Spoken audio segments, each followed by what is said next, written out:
Now, this is how you can customize the Do Not Disturb mode on the iPhone. So the Do Not Disturb is a feature and it is part of the focus mode. So it is going to be inside of the focus settings. Open up the settings app on your iPhone and scroll down to find the focus. And from the modes you get to pick, you can choose the Do Not Disturb mode.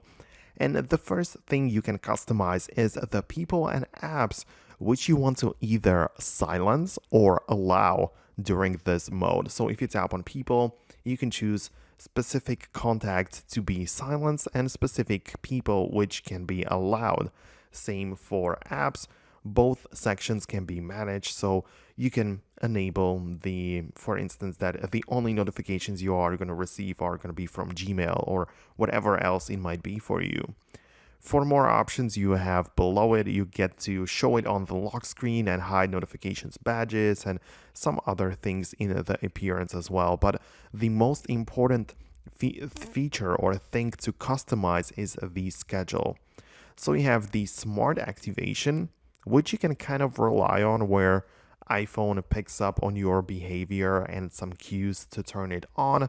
But for more manual approach, you can choose a schedule based on a time, location, or app. That means that whenever you just schedule it based on the time, this is pretty obvious.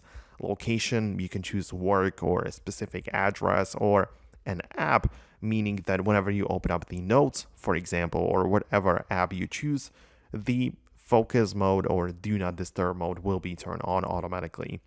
So these are the options. Besides that, you can also just customize the screens on your watch, home screen and lock screen. But yeah, this is pretty self-explanatory. Thanks a lot for watching. Hopefully you managed to figure it out for yourself and end up with the perfect setup for you. Hit the thumbs up if you did. Subscribe for more tutorials and videos like this one, and I'm gonna catch you in the next tutorial.